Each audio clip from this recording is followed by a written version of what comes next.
Hello बच्चों, कैसे हो आप सभी। मैं आशा करती हूँ आप सभी बहुत अच्छे होंगे और बहुत स्वस्थ होंगे।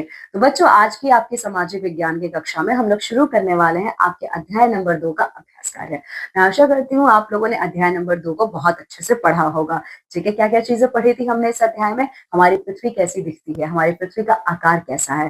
ठीक है, साथ ही साथ हमने फर्डिनेंड मैगलन के बारे में भी पढ़ा, जिन्होंने ये साबित किया था अपने समुद्री यात्रा से कि क्या है, पृथ्वी हमारी किस शेप की है, किस आकार में है। पृथ्वी हमारी गोल है, ना कि चपटी है। ठीक है, साथ ही साथ पृथ्वी की जितनी गतियां होती हैं, 2 प्रकार की गतियां हैं, वो भी हमने पढ़ा। अंतरिक्ष यात्रियों के बारे में पढ़ा है। ठीक है, तो इन्हीं सब पर आधारित बच्चों आज की कक्षा में हम लोग आपके इस अध्याय का प्रश्नोत्तर हल करेंगे। तो आइए मेरे साथ प्रश्नोत्तरों को हल करते हैं।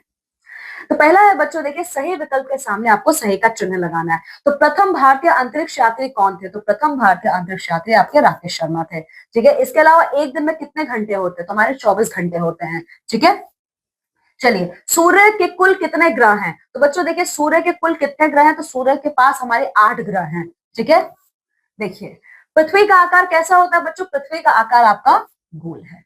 ठीक है, इसके अलावा देखिए रिक्त स्थान को आपको भरना है। डैश ने पृथ्वी की यात्रा की। किसने पृथ्वी की यात्रा की थी?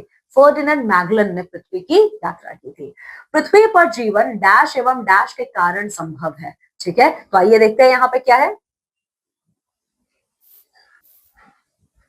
तो बच्चों देखिए, ये जो ख है आपका, पृथ्वी पर जीवन डैश एवं डैश के कारण संभव है। क्या है हमारी पृथ्वी पर ऐसा?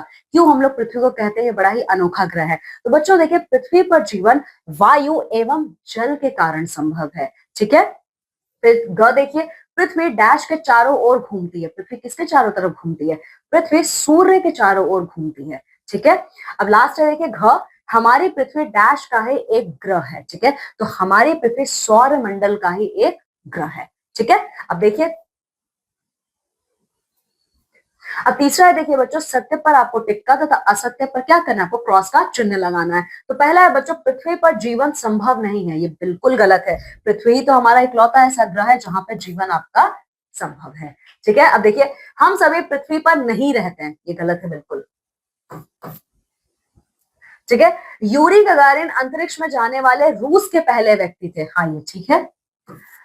अब देखिए, पृथ्वी के चारों ओर वायुमंडल है। बिल्कुल ठीक बात है।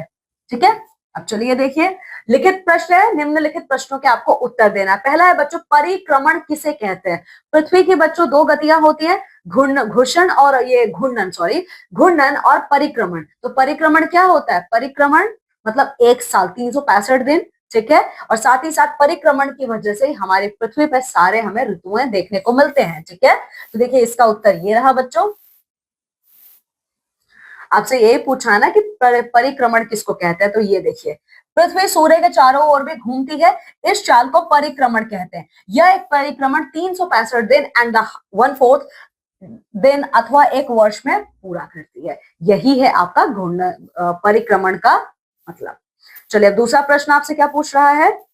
पृथ्वी पर जीवन क्यों संभव है? क्यों संभव है पृथ्वी पर जीवन? बच्चों देखिए, पृथ्वी पर जीवन, इसका उत्तर आप ऐसे लिखोगे, पृथ्वी पर जीवन इसलिए संभव है क्योंकि पृथ्वी ही इकलौता ऐसा ग्रह है जहां पे वायुमंडल है और जहां पे जलमंडल है हमारा। ठीक है, और वायु और जल की वजह से ही, और भूमि भी है हमारी। ठीक है, इन्हीं तीनों की वजह से पृथ्वी पर जीवन संभव है।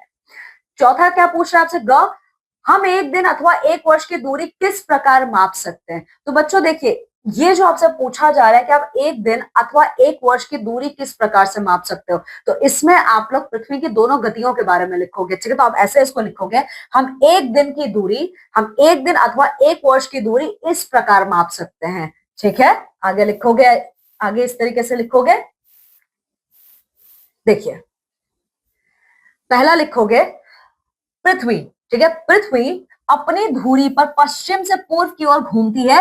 इसे घूर्णन कहते हैं। ये 24 घंटे में एक घूर्णन पूरा करती है, जिसे एक दिन कहते हैं। ठीक है, इसके अलावा पृथ्वी सूर्य के चारों ओर भी घूमती है। इस चाल को परिक्रमण कहते हैं। यह एक परिक्रमण 365 दिन अथवा 1 वर्ष में पूरा करती है। ठीक है, तो ये पूरा जो है, देखिए ये जो परिक्रमण है, ये आपका उत्तर संख्या 1 भी है, और परिक्रमण और घूर्णन ये आपका उत्तर संख्या 3 भी है। ठीक है, तो कंफ्यूज मत होइएगा इसमें।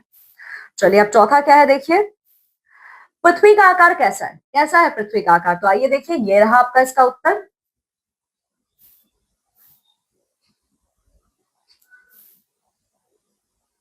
देखिए, पृथ्वी का आकार संतरे की तरह गोल है। ये चौथा है, पृथ्वी का आकार संतरे की तरह गोल है।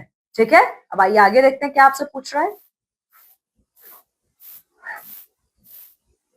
चलिए, क्रियात्मक कार्य क्या है? पृथ्वी को एक परिक्रमण पूरा करने वाला समय कौन सा होता है, ये आप बताओगे। इसके अलावा जीवन कौशल, पृथ्वी के चारों ओर घूमने वाले खगोलीय पिंड के चित्रों को आपको अपनी अभ्यास पुस्तिका में लगाना है। ठीक है, तो चलिए बच्चों, इस प्रकार से हमारा अध्याय नंबर 2 का प्रश्न उत्तर भी पूरा होता है। ठीक है, तो बच्चों मैं आपसे विदा लेती हूँ और मैं मिलूंगी अब आप सभी लोगों से आपकी अगली कक्षा में एक नए अध्याय के साथ। तब तक आप सभी लोग अपना बहुत ख्याल रखिएगा। बाय बच्चों।